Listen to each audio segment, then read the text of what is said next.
Well, the first question is, do you really want to do this? Do you really want to go back to work? Maybe it's time to move on. I was watching a program on television the other day, and there was a dialogue going between these two women, and they were talking about changing jobs. And then someone says, do you really want to have a job longer than 2 years?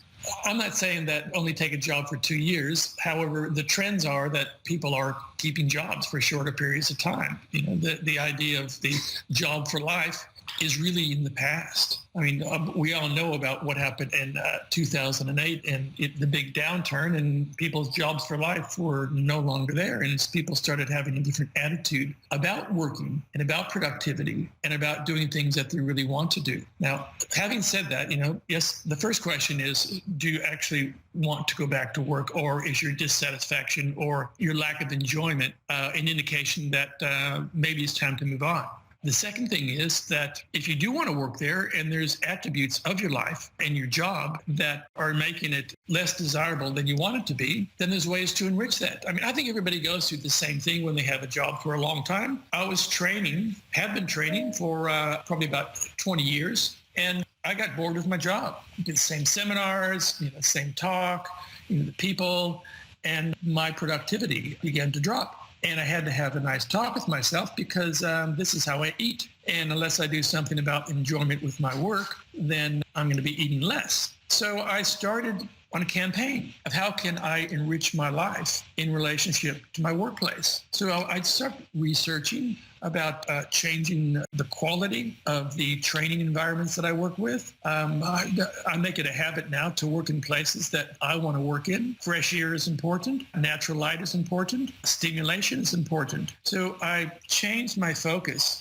from going there, to make money, to live, to a focus of more enjoying my environment. And I researched sound and music. I researched lighting and how that can stimulate people's minds and their senses. I researched games and activities, which make it enjoyable for me as well as them. So I created more variety in my workplace. But more so than that, I changed my focus on what I was teaching to teaching the people that I was with, because people are always going to be different. There's always going to be variety. You're not going to be in a classroom, or for me, or a training environment, training the same people forever.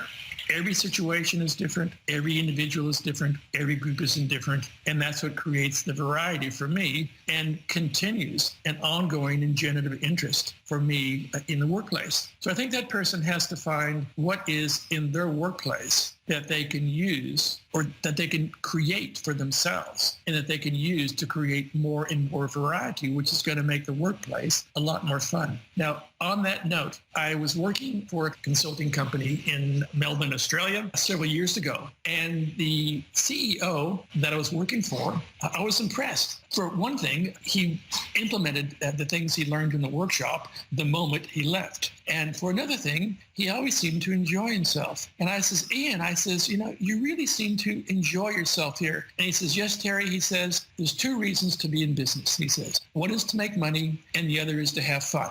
And I think if you're lacking one of those, then you have to think about the other and what you can do to create it.